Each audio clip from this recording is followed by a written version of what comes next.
Hello friends, welcome to the video lecture series on artificial intelligence and machine learning. I am Dr.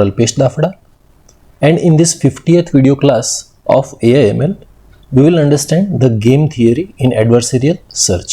Starting with the name, what is the meaning of game theory in adversarial search?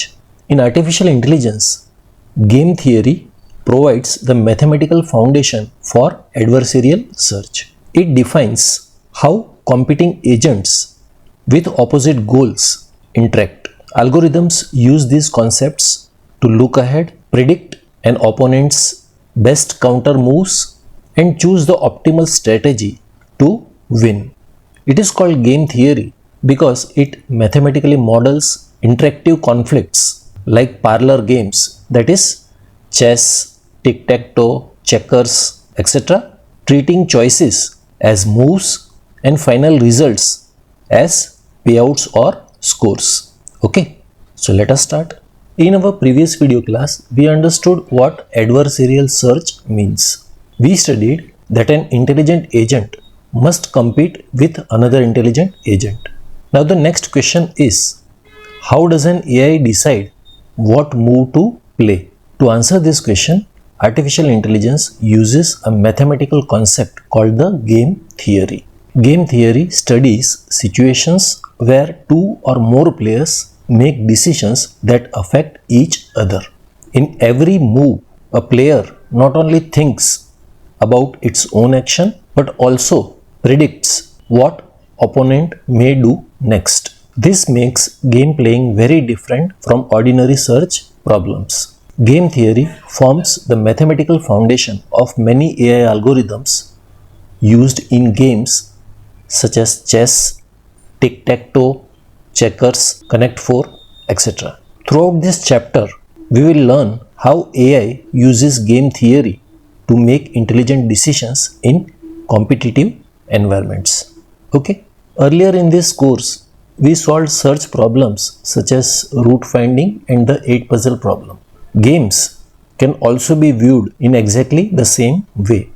Every game begins from an initial state. This could be an empty chessboard, an empty tic-tac-toe board as shown here, or any valid starting position.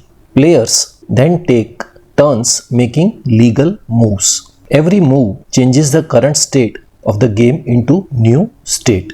This process continues until the game ends. Therefore, we can represent every game as a search problem where each state represents a different board configuration. The only difference is that another intelligent player is continuously changing the search space. Now see, not every game is suitable for adversarial search. The algorithms that we will study work best for games having certain characteristics. First, there are only two players. Second, players take turns. Third, the environment is deterministic, meaning the same move always produces the same result. Fourth, every player can see the complete game board. And fifth, these games are zero-sum games. That means if one player wins, the other player loses. Chess and tic-tac-toe are the excellent examples of such games. And these assumptions make it easier for AI to plan optimal moves. Okay. See, a game is formally defined using 6 basic components. The first component is the initial state, which describes how the game starts. Next, we identify which player has the current turn. The actions function returns all legal moves available to that player. The result function shows the new state after performing a particular move. The terminal test checks whether the game has finished or not. Finally, the utility function assigns a numerical value to the final outcome. For example, in chess or tic-tac-toe, a win may have a utility +1, a draw utility 0, and a loss utility -1. These 6 components completely describe any game from an AI perspective.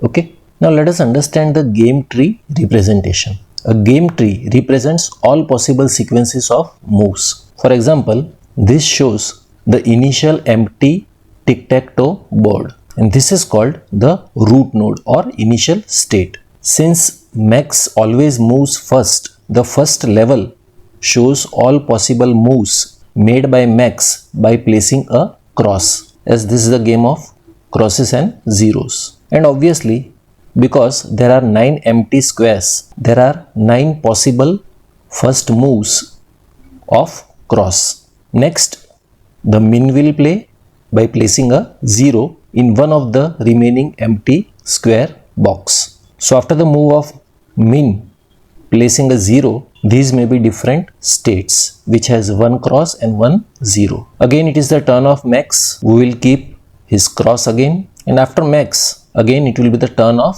min of placing a 0. So this alternate process continues until the game reaches a terminal state, and these are called terminal states because the game has ended. Each terminal state is assigned a utility value from max's point of view. For example, here 0 has won, so max has lost, so utility is -1. Here the game is draw, so utility is 0, and here the cross has won, that is max has won, so utility is +1. So this complete collection of all possible moves forms the game tree. And although this tic-tac-toe has a relatively small game tree, chess has an enormous game tree with more possible states that can be searched completely. Therefore, AI must intelligently search only the most useful parts of the tree. And this is exactly what min-max algorithm does, which we will understand as we go ahead in this subject. So that is all for this video class. You will find the link to download the PPTs and the Python course from the description box. Thank you very much.